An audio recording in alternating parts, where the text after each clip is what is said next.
जिस उपदेश से राम जी को राजकुमार भगवान राम बने, वो उपदेश आप सुन रहे हैं। कितना ऊंचा ग्रंथ है। इसको वाल्मीकि रामायण भी बोलते, योग वशिष्ठ महारामायण भी बोलते। राम तीर्थ ने इसी का बार बार अध्ययन किया था। ये आप भी शांत हो जाएंगे परमात्मा में, और दूसरों को भी शांति देने की क्षमता देने वाला ये सदग्रंथ है। इसको वेदांत का सिद्धांत ग्रंथ बोलते हैं। दूसरे होते प्रक्रिया ग्रंथ। ये करके फिर कब वो आचार्य बनो तब समझो, ये तो थोड़ा पढ़ो और फिर वही सिद्धांत की बात। तो बार बार योग वशिष्ठ महारामायण विचारने योग। ओम श्री सदगुरु परमात्मने नमः। श्री भुषुंडी जी बोले, हे मुनीश्वर, बहुत कुछ स्मरण है, परंतु संक्षेप से कहता हूँ, सुनिए। एक समय सृष्टि में मनुष्य देवता आदि कुछ न दिखते थे। एक बार ऐसी सृष्टि हुई कि ब्राह्मण मद्यपान करते थे, शूद्र बड़े हो बैठे थे और सब जीवों के धर्म उलट पुलट गए थे। एक बार ऐसी सृष्टि स्मरण आती है कि पृथ्वी में कोई पर्वत न देख पड़ता था। एक बार ऐसी सृष्टि उत्पन्न हुई कि सूर्य, चंद्रमा, नक्षत्र, लोकपाल आदि कोई न उपजा। एक सृष्टि ऐसी हुई कि सभी उपजे। एक सृष्टि ऐसी हुई कि उसमें स्वामी कार्तिक नहीं उपजे। दैत्य बढ़ गए और दैत्यों का ही राज्य हो गया। मुझको बहुत कुछ स्मरण है, कहाँ तक कहूँ। सूर्य, चंद्रमा, नक्षत्र, इंद्र, उपेंद्र और लोकपालों के बहुत जन्म मुझको स्मरण है। जब हिरण्याक्ष को, जो वेदों को चुरा ले आया था, हरि ने मारा था, वह भी स्मरण है। और क्षीर समुद्र मथना भी स्मरण है। ऐसी सृष्टि भी देखी है जिसमें विष्णु जी का वाहन गरुड़ नहीं हुआ, ब्रह्मा जी हंस वाहन के बिना और रुद्र बैल वाहन के बिना हुए हैं। इसी प्रकार बहुत कुछ देखा है, क्या क्या तुम्हारे आगे वर्णन करूं। हे मुनीश्वर, जब फिर सृष्टि उत्पन्न हुई तब तुम भरद्वाज, पुलस्त्य, नारद, इंद्र, मरीचि, उदालक, क्रतु, भृगु, अंगिरा, सनत कुमार, भार्गवेश आदि उपजे। तुम ब्रह्मा के पुत्र हो और तुम्हारे 8 जन्म मुझको स्मरण है। कभी तुम आकाश से उपजे हो, कभी जल से उपजे, कभी पहाड़ से उपजे, कभी पवन से उपजे और कभी अग्नि से उपजे हो। हे मुनीश्वर, मंदराचल पर्वत को क्षीर समुद्र में डालकर जब देवता और दैत्य मथने लगे और उसमें क्षोभ हुआ कि मंदराचल नीचे चला जाता है, तब विष्णु जी ने कश्यप रूप धारण कर पर्वत को रोका और सागर से अमृत निकाला था। यह घटना मुझे 12 यानी 12 बार स्मरण आती है। 3 बार हिरण्याक्ष पृथ्वी को पाताल में समेट ले गया और 6 बार परशुराम रेणुका माता के पुत्र हुए हैं।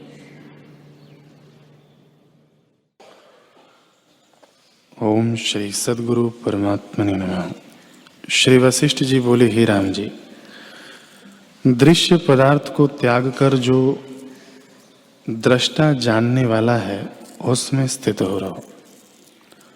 हे राम जी, इंद्रियां तो अपने अपने विषय को ग्रहण करती हैं, उनकी ओर तुम भावना मत करो कि यह सुंदर रूप है और इसकी प्राप्ति हो। भले के प्राप्त होने की भावना मत करो। इनके जानने वाला जो आत्मा है उसी में स्थित रहो। जो पुरुष दृष्टा में स्थित होता है वह गोपद की तरह संसार समुद्र को लांघ जाता है। हे राम जी, जो पदार्थ दिखते हैं उनमें अपनी अपनी सृष्टि है, वह संकल्प मात्र ही है और अपने अपने संकल्प में स्थित है, पर सब संकल्प आत्मा के आश्रित है। जैसे सब पदार्थ आकाश में स्थित हैं, वैसे ही सब संकल्पों की सृष्टि आत्मा के आश्रित है। एक के संकल्प को दूसरा नहीं जानता। सृष्टि अपनी अपनी है। जैसे समुद्र में जितने बुलबुले हैं उनकी जल से एकता है और आकार से एकता नहीं, वैसे ही स्वरूप से सबकी एकता है और संकल्प सृष्टि अपनी अपनी है। ओम श्री सद्गुरु परमात्मने नमः। श्री योग वशिष्ठ महारामायण। श्री वशिष्ठ जी बोले, हे रामचंद्र जी, अब तुम विज्ञान प्राप्ति के निमित्त और क्रम सुनो। जैसे दैत्य असुर प्रहलाद को आत्मा की सिद्धता हुई, तैसे तुम भी हो जाओ।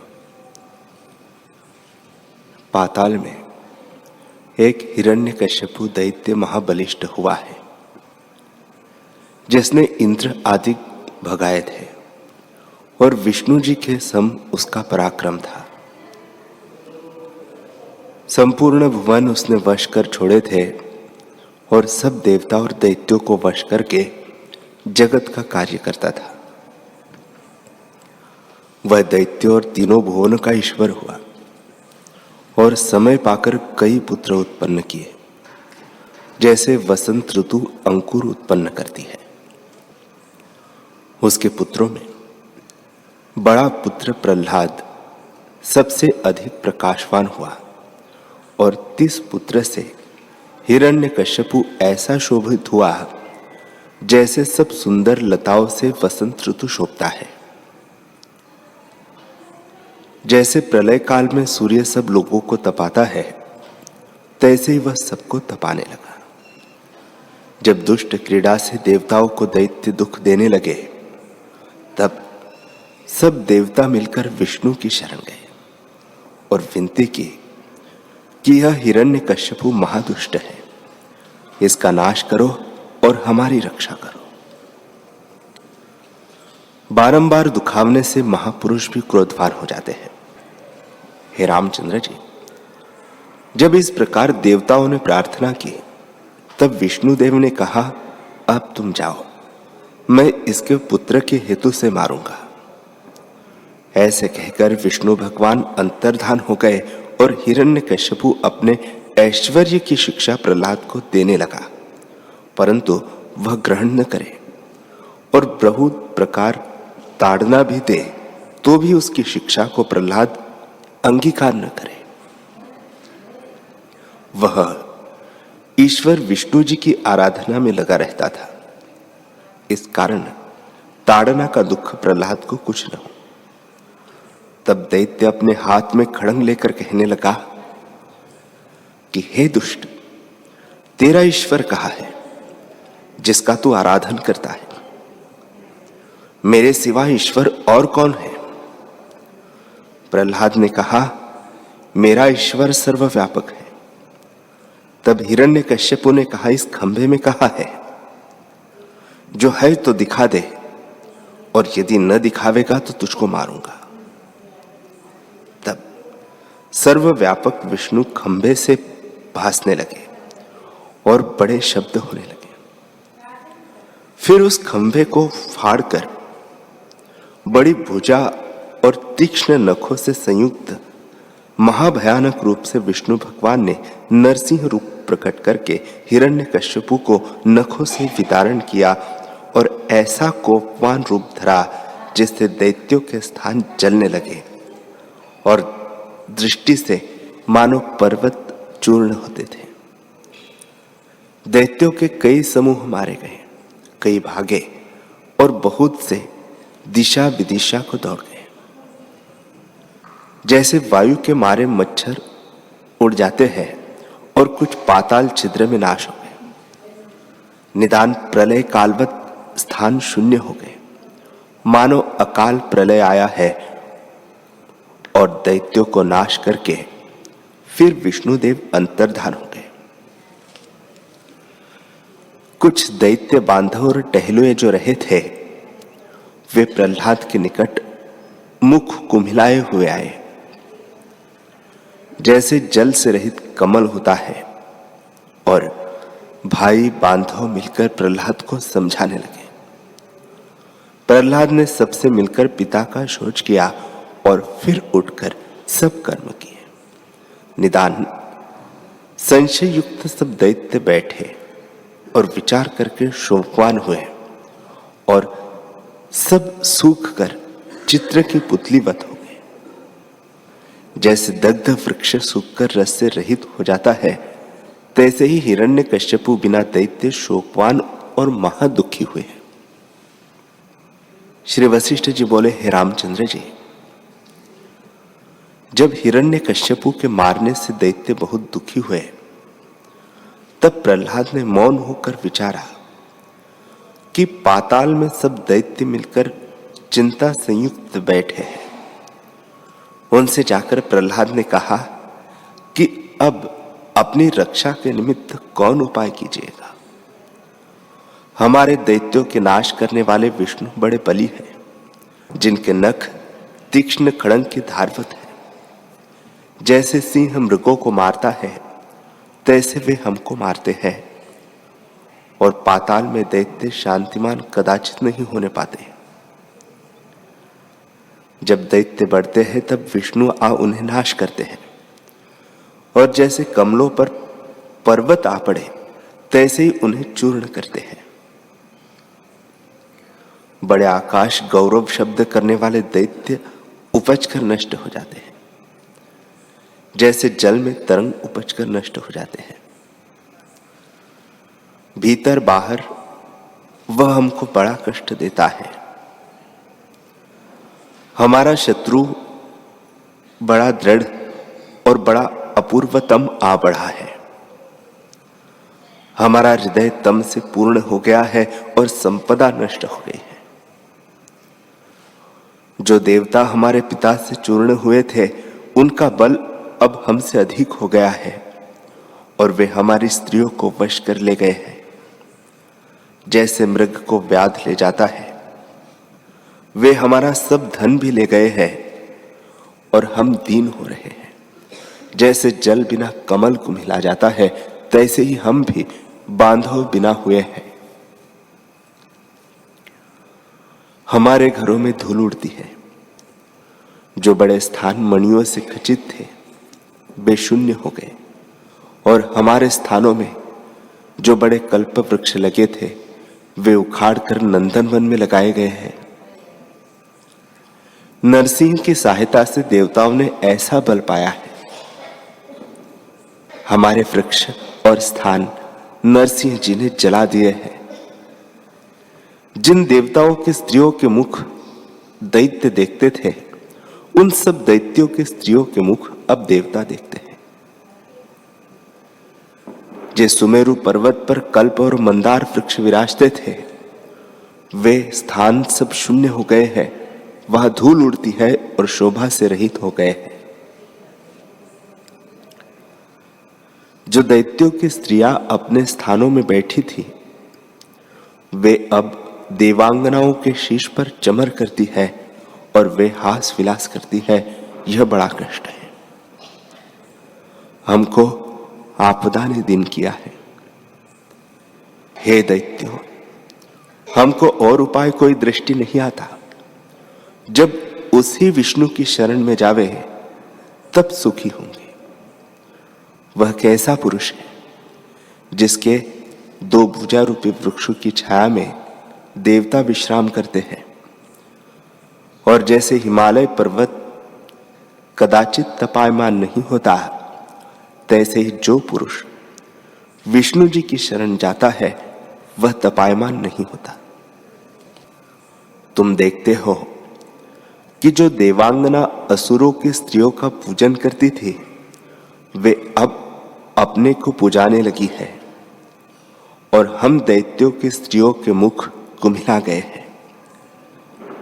जैसे बर्फ की वर्षा से कमल सूख जाता है, तैसे ही हमारे मंडप टूट गए हैं और नीलमणि के खंभे गिर पड़े हैं। दैत्य सेना जो आपदा के समुद्र में डूबती थी, उसकी रक्षा करने को हमारे पिता आदि बड़े समर्थ थे और डूबने न देते थे। जैसे क्षीर समुद्र में मंदराचल को कच्छप रूप ने डूबने न दिया था, हमारे पिताजी जो बड़े बड़े बलि रक्षा करने वाले थे, उनको विष्णु जी ने मार के चूर्ण किया। प्रलय काल का पवन पर्वतों को चूर्ण करता है। ऐसे मधुसूदन की गति अति विषम है। वे दैत्यों की भुजा रूपी दंड के काटने वाले कुठार है। उनकी सहायता से इंद्र आदि देवता दैत्य सेना को जीतने और मारने लगे हैं, जैसे बालक को वानर मारे। इस पुंडरीकाक्ष विष्णु को जीतना कठिन है। वे जो शस्त्र बिना हो तो भी हमारे शस्त्र इनको छेद नहीं सकते और वज्र भी छेद नहीं सकता। वे महापराक्रमी हैं। उन्होंने युद्ध का बड़ा अभ्यास किया है और पर्वतों के साथ युद्ध करते रहे हैं।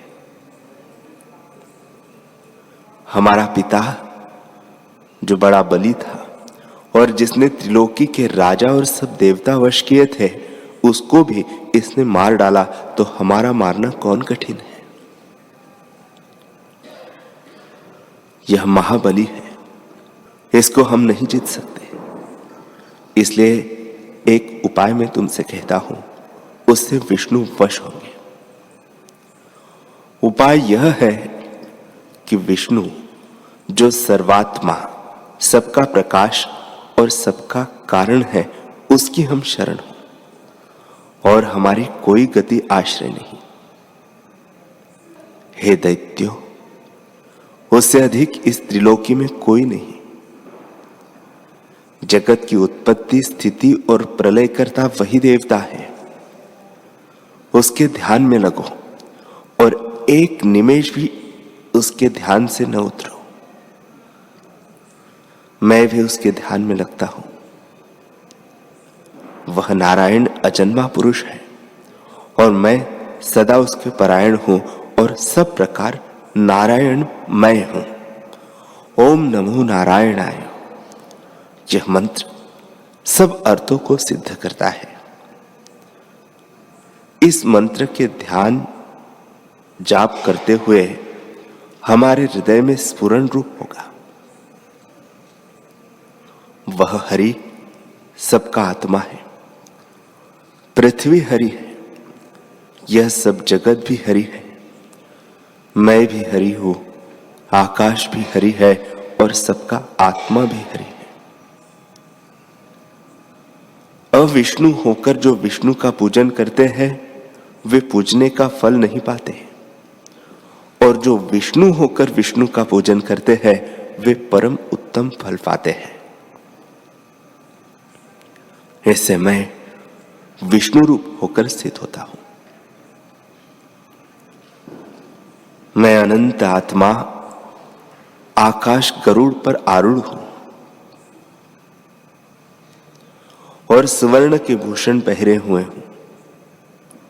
मेरे हाथ रूप वृक्ष पर जीव रूप सब पक्षी विश्राम पाते हैं। यह मेरी चतुर्भुजा है। जब मैंने क्षीर समुद्र मंथन किया था, तब यह परस्पर घिसे है और यह मेरे पार्षद है। सुंदर चमर जिनके हाथों में है, उनको मैंने क्षीर समुद्र से उपजाया है। त्रिलोकी रूप वृक्ष की यह सुंदर मंजिरी जो महाधवल मन को हरने वाली है, यह मेरे पार्षदों में माया है, जिसने अनंत जगत जाल निरंतर उत्पत्ति प्रलय किया है और इंद्रजाल की विलासिनी है। यह मेरे पार्षदों में जो शक्ति है, इन्होंने लीला करके त्रिलोकी खंड वश किया है। जैसे कल्पवृक्ष लता फूलती है, तैसे ही मेरे पार्षदों में यह फूलती है। शीत उष्ण मेरे दो नेत्र हैं जो संपूर्ण जगत को प्रकाशते हैं, और चंद्रमा और सूर्य उनके नाम हैं। यह मेरा नील कमल और महासुंदर श्याम मेघवत देह प्रकाश रूप है। यह मेरे हाथों में पांचजन्य शंख, जिसकी स्फुरण रूप ध्वनि है, क्षीर समुद्र से निकला है। यह नाभि कमल है, जैसे ब्रह्मा उत्पन्न हुए और इसमें निवास करते हैं, जैसे भ्रमरा कमल में निवास करता है। यह मेरे हाथों में कौमुद की गदा है, जो सुमेरु के शिखरवत रत्नों की बनी हुई है और दैत्य दानवों का नाश करने वाली है।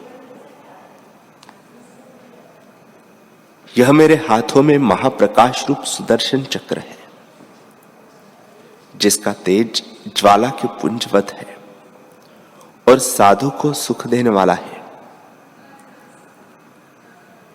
यह मेरे हाथों में अग्नि के समूह वाला कुठार है, सो दैत्य रूपी वृक्षों को काटने वाला है और साधु को आनंददायक है। यह मेरे हाथ में श्रांग धनुष है, इसकी महाप्रकाशवत ध्वनि है। यह मेरे पीत वर्ण वस्त्र है। यह वैजंती माला है और कौस्तुभ मणि मेरे कंठ में है। ऐसा मैं विष्णुदेव हूं। अनंत जगत जो उत्पत्ति और लय हो गए हैं, सबों को धारने वाला हूं। यह पृथ्वी मेरे चरण है, आकाश मेरा शीश है, तीनों लोक मेरा वपु है, दशों दिशा मेरे वक्षस्थल है और मैं साक्षात विष्णु हूं। नील मेघवत मेरी कांति है। गरुड़ पर आरूढ़ शंख चक्र गदा पद्म का धारने वाला हूं। जिसका चित्त दुष्ट है, वह हमको देखकर भाग जाता है। यह सुंदर शीतल चंद्रमावत मेरी कांति है और पीत वस्त्र श्याम वदन गदाधारी हूं।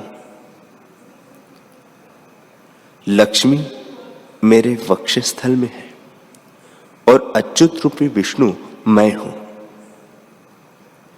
वह कौन है जो मेरे साथ विरोध कर सके? मैं त्रिलोकी जला सकता हूं। जो मेरे साथ युद्ध करने को सम्मुख आवे, उसको मैं नाश का कारण हूं। जैसे अग्नि में पतंग जल मरते हैं, तैसे ही मेरा तेज है। मेरी दृष्टि कोई सह नहीं सकता। मैं विष्णु ईश्वर हूं। ब्रह्म इंद्र माया आदि नित्य मेरी स्तुति करते हैं और तृण काष्ठ स्थावर जंगम जो कुछ जाल है, सबके भीतर व्यापक रूप हूं। त्रिलोकी में मैं प्रकाश रूप अजन्मा और भय नाश करता हूं। ऐसा मेरे स्वरूप को मेरा नमस्कार है। श्री वशिष्ठ जी बोले, हे रामचंद्र जी,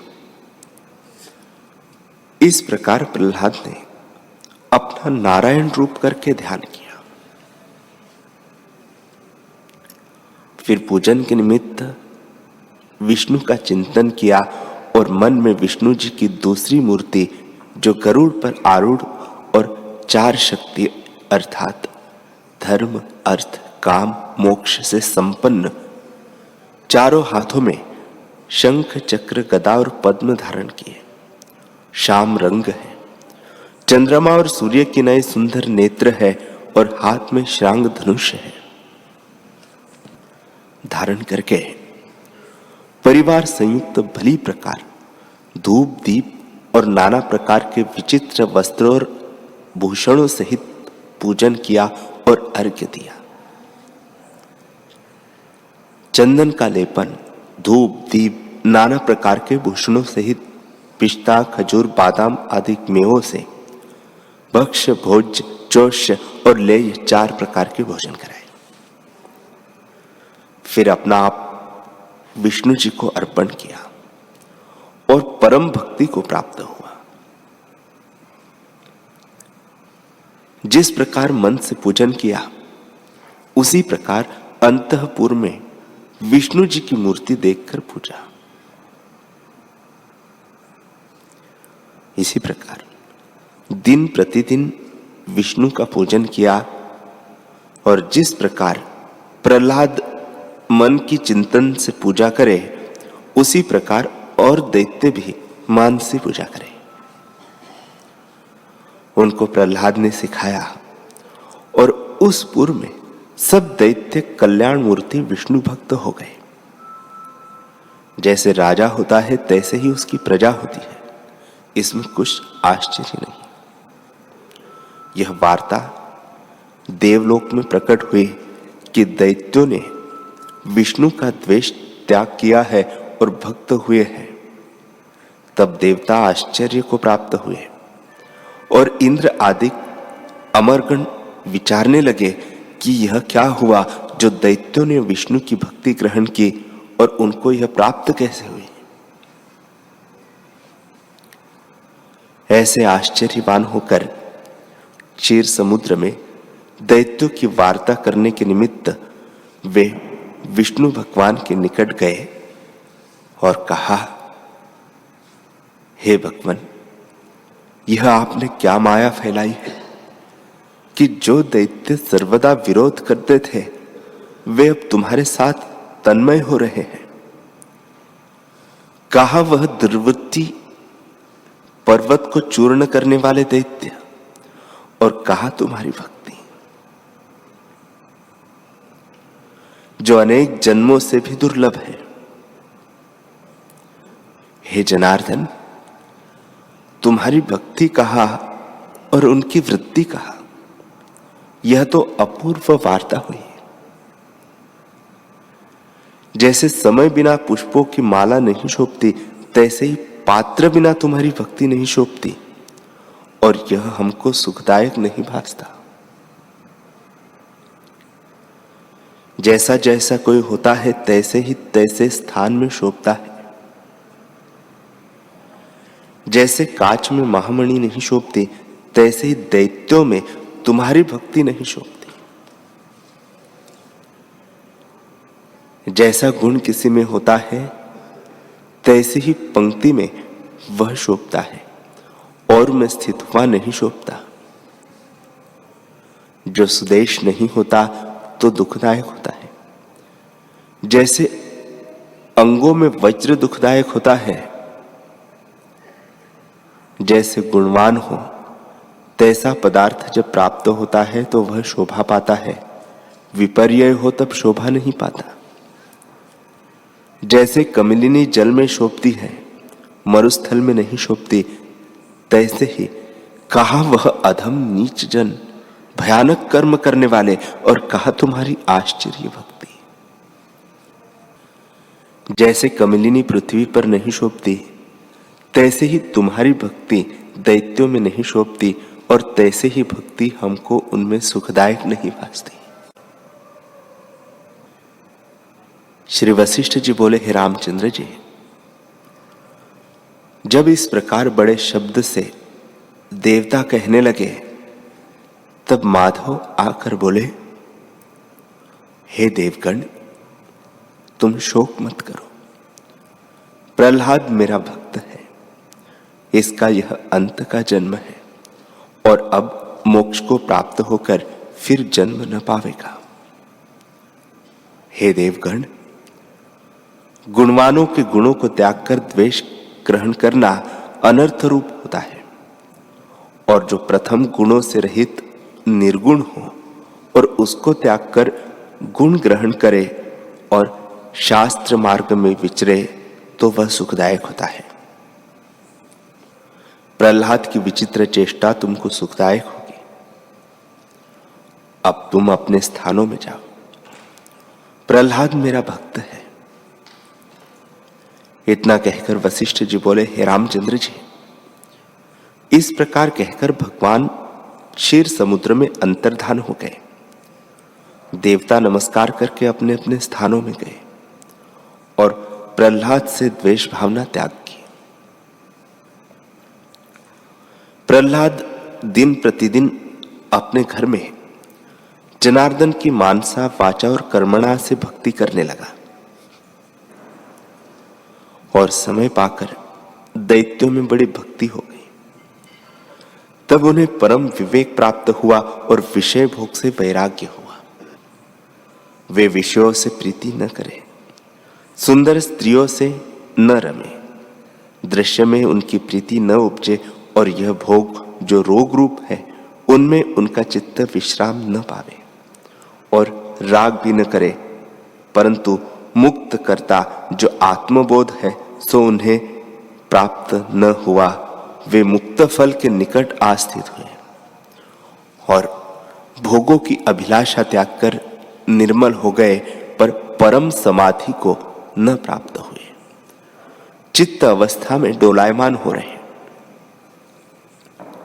तब श्याम मूर्ति विष्णुदेव प्रहलाद की वृत्ति विचार कर पाताल में उसके गृह पूजा के स्थान में महाप्रकाश सुंदर रूप से प्रकटे और उनको देखकर प्रहलाद ने विशेष पूजा की और प्रेम से गदगद हो कहा, हे ईश्वर, त्रिलोकी में सुंदर मूर्ति, सबके धारने वाले, सब कलंकों के हरने वाले, प्रकाश रूप, अशरणों की शरण, अजन्म और अच्युत, मैं तुम्हारी शरण हूं। हे नीलोत्पल और कमलों के पर्वत, श्याम रूप, अनेक चरित्रों को धरने वाले, मैं तुम्हारी शरण हूं। हे निर्मल केलेवत कोमल अंग और श्वेत कमल किनाई श्वेत शंख हाथ में धारण किए, तुम्हारे नाभि कमल में भव्य रूप ब्रह्मा स्थित हो वेद का उच्चार रूपी ओम शब्द करते हैं और हृदय कमल में विराजने वाले जल के ईश्वर रूप, मैं तुम्हारी शरण हूं।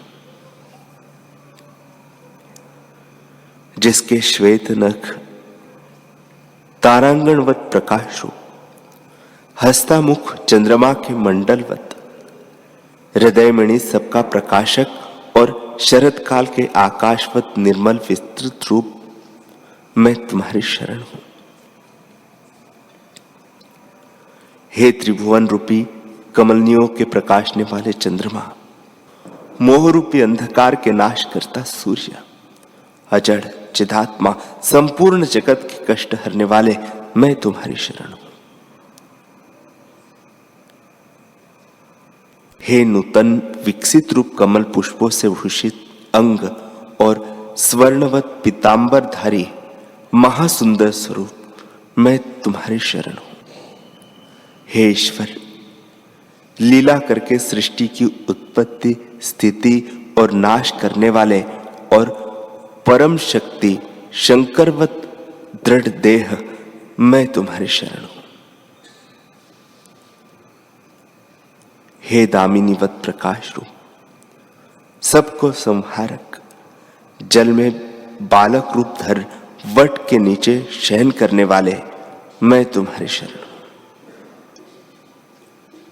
हे देवता रूप कमलों के प्रकाश करने वाले सूर्यमंडल, दैत्य पुत्र मिश्र कमलनियों के तुषार रूप बर्फ को जलाने वाले और हृदय रूपी कमलों के आश्रयभूत, मैं तुम्हारी शरण हूं। वशिष्ठ जी बोले, हे रामचंद्र जी, इस प्रकार जब अनेक गुणों से 8 श्लोक प्रहलाद ने कहे, तब विष्णु जी ने प्रहलाद से कहा, श्री भगवान जी बोले, हे गुणनिधि, दैत्य कुल के शिरोमणि, जो तुमको वांछित फल है सो मांगो और जन्म दुख के शांति निमित्त वर मांगो।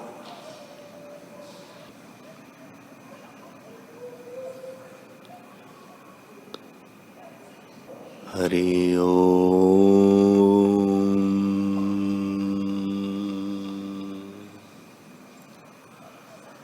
हरि ओम।